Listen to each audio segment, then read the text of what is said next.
অবশেষে যুব হকি বিশ্বকাপের প্রস্তুতি শুরু করল বাংলাদেশ। ৪৫ জন খেলোয়াড় নিয়ে হবে প্রায় ৪ মাসের ক্যাম্প।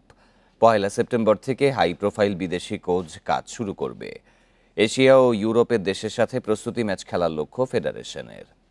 নাজমুস সাবিত পুরান ঢাকার ছেলে, যুক্ত হয়েছেন জুনিয়র হকি বিশ্বকাপের বাংলাদেশ ক্যাম্পে। ডাক পাওয়া ৪৫ জনের একজন তিনি। বিষয়টি সাধারণ মনে হতে পারে, তবে যখন জানবেন ক্যাম্পে আসা বাকি ৪৪ জনই বিকেএসপির খেলোয়াড়, তখন সাবিতের এই অর্জনকে বেশ বড়ই মনে হবে। প্রথমবার জুনিয়র হকি বিশ্বকাপে খেলবে বাংলাদেশ।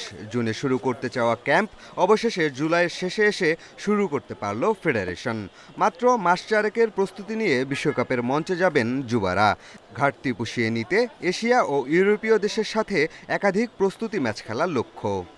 এই ধরনের একটা টুর্নামেন্ট খেলতে গেলে একটা মিনিমাম এক বছরের প্ল্যানিং করা উচিত। বিদেশে গিয়ে যে 3টা ম্যাচও খেলে, 4টা ম্যাচও খেলে, ওই 4টা ম্যাচের যে এক্সপিরিয়েন্স বা যা গেইন করবে, ওটা আমার দেশে আমরা 1 মাস থেকেও ওইটা আমরা গেইন করতে পারবো না। বিশ্বকাপ ক্যাম্পের জন্য ব্যয় হতে পারে 4 থেকে 5 কোটি টাকা। আর্থিক সংকটে চলা ফেডারেশনের জন্য যা চ্যালেঞ্জের। সরকারের সহযোগিতা পাওয়ার আশা ফেডারেশনের।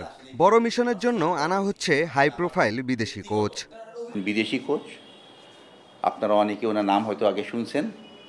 ওনার নাম হলো আইকম্যান, সেগফ্রিড আইকম্যান। উনি জাপানের টিমেও কোচ করে জাপানকে উপরে উনি উঠাইছেন, অনেক বছর ছিলেন ওখানে। উনি ওমানের কোচ ছিলেন। ক্যাম্পটা যতটুকু আমাদের লিমিটেশনস আছে, এটা ধরে যেন আমরা আমাদের বেস্ট পসিবল একটা এনভায়রনমেন্ট তৈরি করা, যেখানে ক্যাম্পটা ভালো করে চলবে। ২৮ নভেম্বর থেকে 10 ডিসেম্বর ভারতে বসবে যুব হকি বিশ্বকাপের আসর।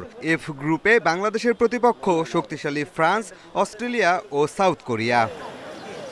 পিয়াস সাহা, ইন্ডিপেন্ডেন্ট নিউজ, ঢাকা।